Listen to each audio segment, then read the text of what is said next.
let's just take Sanders, for instance, totally falling in line behind the Democratic Party's liberal perspective alarmism, saying the Constitution is being threatened, our democracy is threatened. He's aping Biden's language about the oligarchy coming to power. But this is not politics as usual. What we are dealing with right now is that the billionaire class, which owns so much of our economy, which owns so much of our media, they are now moving aggressively to own our political system as well. It's absurd. This government has represented billionaires since its inception. Well, since there were billionaires even in the ruling class, this is their vehicle. So don't tell me, oh, now since January 20th, we have the oligarchy coming to power. It's absolutely absurd.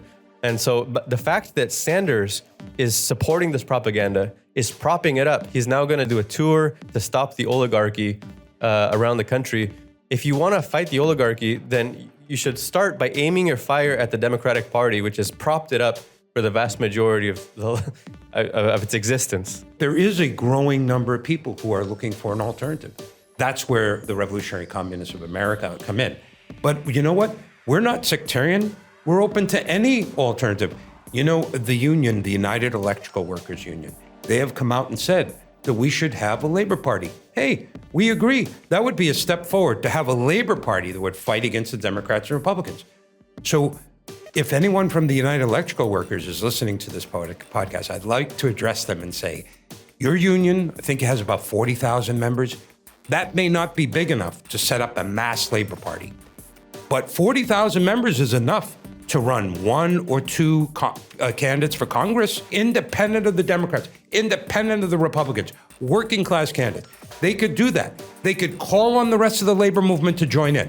They could call into anyone who wants to join to build a class independent program. Say, help us run these one or two candidates. Or if you can put forward your own candidates, the UAW and Shawn Fain could put up a candidate in Detroit. If, the Machinists Union could put up a candidate in Seattle. They had that big battle against Boeing. Put up a candidate. We'll support you. And if they take those initiatives, the RCA will be 100% part of this. And it needs to be on a fighting program. The whole thing would be, look at this discontent in society. The working class is being squeezed. It's being screwed. Every generation of the working class for the last 50 years has been more oppressed, more exploited, and more squeezed out of it than the one preceding it. That is the direction that society has been going. And actually, both parties are responsible for this direction. Both parties represent the enemy class that's doing the squeezing. If that's the program that's put forward, and we want higher wages, actual good working conditions, retirement benefits, universal health care, these are the kinds of things that a class independent party could actually put forward and connect with the burning mood that's in society that is looking for an answer to these material problems that neither party is offering to. And that's the contradiction, right? Because that is missing, you have two bourgeois parties in power in a ping pong, but they have to appeal to the working class vote, but they can't do it in real class terms. I mean, Trump introduced the word working class into the vocabulary, which already tells you the poor job that the labor leaders, even Bernie Sanders talked about. The labor leaders don't use working middle class, class, right? working people. Sometimes they talk about that, People like Bernie Sanders who call themselves socialist are actually working to prop up precisely at a time when the system is crumbling. He's trying to put it back together and restore its legitimacy. I was watching, it was really pathetic to watch the video where the Senate was discussing appointing Marco Rubio. Schumer, the minority leader in the Senate, also gave a reason why all the Democrats should be united and vote for Marco Rubio because it is important for the new administration to have a Senate-confirmed Secretary of State as soon as possible. And then Bernie Sanders goes up and he just went like this, thumbs up to appointing Secretary of State Marco Rubio. Classic neoconservative, warmonger, imperialist politician of the worst kind of the establishment, rabid anti-communist, Cuban immigrant, all of this, So there's no backbone there. And the people that call themselves unfortunately, basically, socialism has been given a bad name because of these people. A lot of working class people that maybe are confused and look to Trump might think that socialism is the Democratic Party. And we have to say, absolutely not.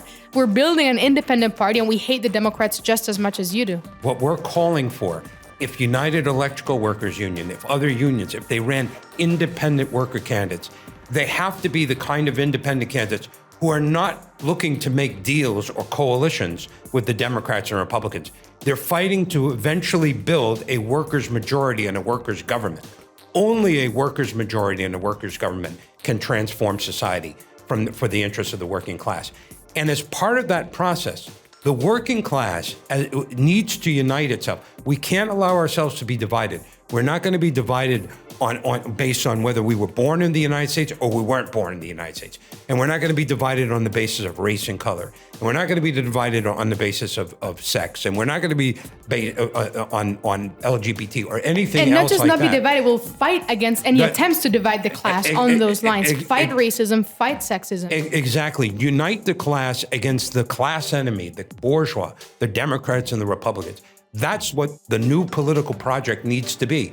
And the RCA will be part of that. And in the absence of that, the RCA is building an alternative.